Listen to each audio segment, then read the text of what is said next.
नमस्कार, आप देख रहे हैं सिटी पोस्ट लाइव और आपके साथ मैं हूं अंजलि राव। सारण में प्रेस कॉन्फ्रेंस के दौरान जन स्वराज के संस्थापक प्रशांत किशोर ने बिहार के मुख्यमंत्री नीतीश कुमार पर तीखा हमला बोला। उन्होंने कहा कि नीतीश कुमार मानसिक रूप से स्वस्थ नहीं हैं और अब राज्य चलाने लायक नहीं बचे हैं। किशोर ने चुनौती देते हुए कहा कि अगर मुख्यमंत्री खुद को ठीक मानते हैं तो उन पर मानहानि का केस करे और कोर्ट में साबित करे कि वे मानसिक रूप से ठीक है। इतना ही नहीं, प्रशांत किशोर ने प्रधानमंत्री नरेंद्र मोदी पर भी निशाना साधते हुए कहा कि बिहार को जानबूझकर मजदूरों का प्रदेश बनाकर रखा गया है ताकि यहां के युवा गुजरात और अन्य राज्यों में सस्ती मजदूरी करें।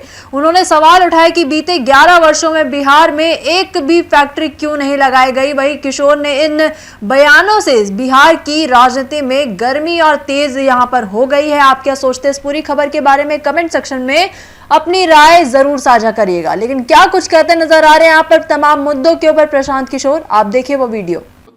आपने कहा कि बिहार को लेबर स्टेट बदलने से आपका प्लान क्या है। पहले आप ये समझिए कि लेबर स्टेट है क्यों। यहाँ पर तो आप लोग सब पत्रकार बंधु बैठे हैं, मोदी जी का बहुत बड़े बड़े यहाँ पर लोग फैन बैठे हुए हैं, लोग पत्रकार भी और समाज भी। आप ये समझिए कि पिछले 15 साल से जिस बिहार में जाति से ऊपर उठकर लोगों ने मोदी जी को वोट दिया है, मोदी जी ने आज तक बिहार में एक फैक्ट्री क्यों नहीं लगाया। बिहार देश में कौन सा ऐसा उद्योगपति है जिसको मोदी जी अगर कह दें कि भाई तुमको छपरा में चीनी मिल लगाना है गोपालगंज में, और वो न लगाए, ऐसा किसका हिम्मत है। मोदी जी ऐसा क्यों नहीं कहते हैं। मनमोहन सिंह जी ने कभी ऐसा क्यों नहीं कहा। इसलिए नहीं कहा कि आपने ठीक कहा कि बिहार सरकार, दिल्ली सरकार और दिल्ली में बैठे लोगों के लिए, देश में लोगों के लिए लेबर का सप्लायर है। और अगर बिहार में फैक्ट्री लग जाएगी तो गुजरात में 10-12 हजार रुपया में 10 घंटा काम करने के लिए, पंजाब में खेत काटने के लिए 10,000 रुपया में लेबर आएगा कहां से। इसीलिए यहां पर सरकार, दिल्ली में कोई भी रहे, वो बिहार में फैक्ट्री नहीं लगाते हैं। क्योंकि अगर यहां से मजदूरों का सप्लाई रुक गया तो कितने देश के हिस्सों में फैक्ट्रियों का जो लेबर कॉस्ट है वो बढ़ जाएगा। फैक्ट्री बंद नहीं होगी। ये मत समझिए कि गुजरात में लेबर नहीं है या तमिलनाडु में लेबर नहीं है। अरे भाई, तमिलनाडु में भी तो लेबर है, लेकिन तमिलनाडु की फैक्ट्रियों में, कोयम्बटूर में जो तमिल लेबर है वो 25,000 रुपया लेता है, और बिहार का गरीब बच्चा जाता है वो 12,000-14,000 में काम करता है। इसीलिए तो आप देख रहे हैं कि तिरुपुर में, कोयम्बटूर में, सूरत में लाखों बच्चे बिहार के काम कर रहे हैं। क्यों कर रहे हैं? क्योंकि इतने कम पैसे पर काम करने वाला दूसरा कोई नहीं है। और ये लेबर के लिए नहीं है। मान लीजिए कि गेहूं पंजाब में होता है तो सरकार क्या चाहेगी कि गेहूं का उत्पादन पंजाब में बंद हो जाए? नहीं चाहेगी, क्योंकि उससे देश में संकट हो जाएगा, गेहूं कम हो जाएगा। एक दौर था जब पूरे देश में गेहूं अगर चाहिए तो आपको पंजाब से गेहूं लेना है। तो वैसे ही एक दौर बन गया है कि पूरे देश में अगर लेबर रेट को दबा के रखना है, कम पैसे में लेबर चाहिए, तो बिहार को इसी दशा में रखो ताकि लाखों बच्चे 10-12 हजार में लेबर के लिए तौर पर काम करें। इस बात को आप लोग गंभीरता से समझिए। कश्मीर में टनल बनता है, आप सुनते हैं आतंकवादी घटना हुई, मजदूर मारे गए, उसमें ज्यादातर बिहार के हैं। ऐसा कैसे? कश्मीर कहां, बिहार कहां? कश्मीर और बिहार के बीच में हिमाचल प्रदेश है, पंजाब है, उत्तराखंड है, उत्तर प्रदेश है। वहां के लोग क्यों नहीं जा रहे हैं लेबर बन के कश्मीर में? क्योंकि बिहार का गरीब आदमी गोली का डर रहते हुए भी कश्मीर में जाकर 15,000 में काम कर रहा है। उत्तराखंड और यूपी का आदमी सोचता है भाई हम खाए, ये रिस्क लें। ये समस्या है और यहाँ पर इसकी कोई चर्चा नहीं। आप किसी भी नेता को बुला लीजिए, आज तक आप दिखाइए बयान अगर किसी ने कहा हो। अभी मोदी जी आए तो मधुबनी में क्या बोला कि सहरसा से, पहले तो सहरसा का उच्चारण गलत कहा, लेकिन कहा उन्होंने कि सहरसा से मुंबई जाने के लिए नई आधुनिक, सुनिए, नई आधुनिक ट्रेन चलेगी जिससे श्रमिक परिवार के बच्चों को वहां जाने में सुविधा होगी। ये कितनी बड़ी अपमान की बात है कि मोदी जी ये कह रहे हैं कि फैक्ट्री गुजरात में लगेगा और बिहार के लोगों को ट्रेन की सुविधा दी जाएगी ताकि आपके हमारे बच्चे उन ट्रेन पर जानवरों की तरह बैठकर जाएंगे सूरत में, बॉम्बे में काम करने। और पत्रकार बंधु आप लोग लिख रहे हैं कि मोदी जी ने 4 ट्रेन की घोषणा की। पब्लिक की चेतना ऐसी मर गई है कि वो भी ताली बजा रहा है कि 4 ट्रेन और मोदी ने घोषणा की।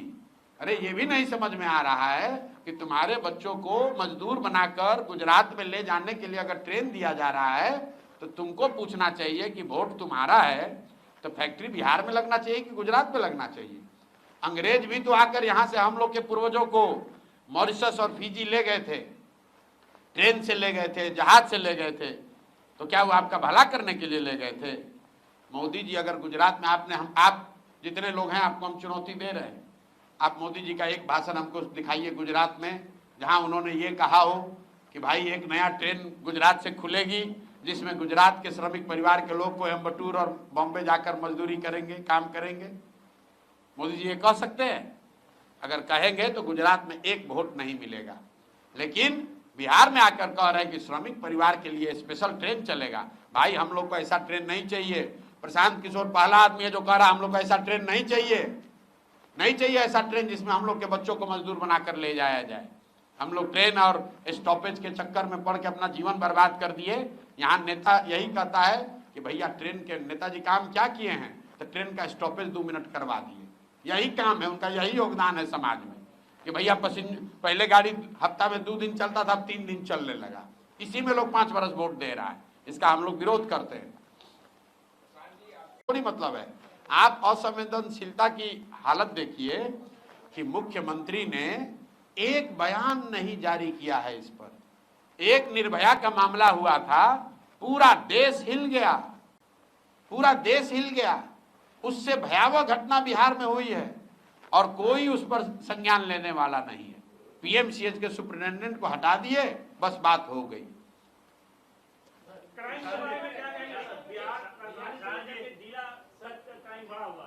एक सवाल है, नीतीश सरकार के जो अफसर हैं वो बेलगाम है, इनका सामना आपसे कल्याण निगम में हो चुका है। हमारा बेलगाम अफसर सही है भाई, हमसे क्या सामना करेंगे?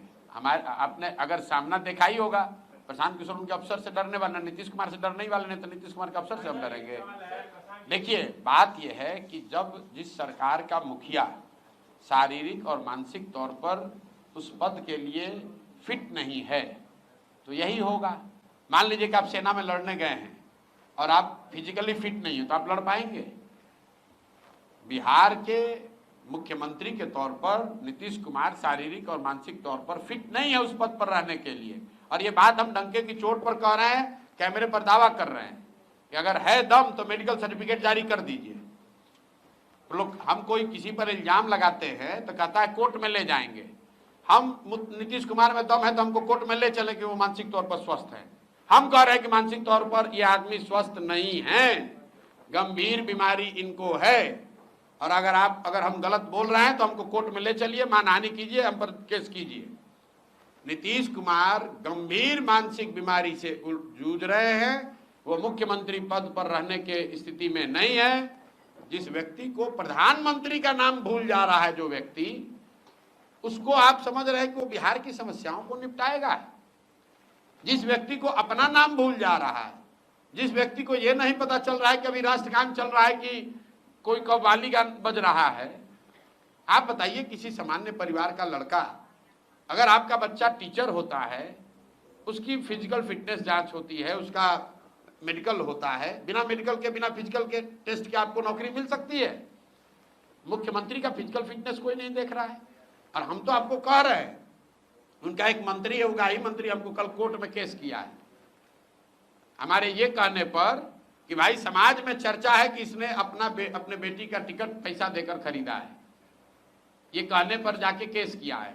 तो भाई मुख्यमंत्री को सीधे कह रहे हैं कि आप मानसिक तौर पर बीमार हैं, स्वस्थ नहीं हैं, और अगर हमारी बात गलत है तो हम पर केस कीजिए, हम पर मानहानि कीजिए, हमको कोर्ट में ले जाइए, जेल में ले जाइए, दिखाइए मेडिकल अपना जांच दिखाइए कि आपको मानसिक रोग है कि नहीं है, मानसिक तौर पर आप अस्वस्थ है कि नहीं है, दिखाइए। अगर नहीं है तो कल आप हम पर केस कीजिए। इसमें डरने की क्या बात है?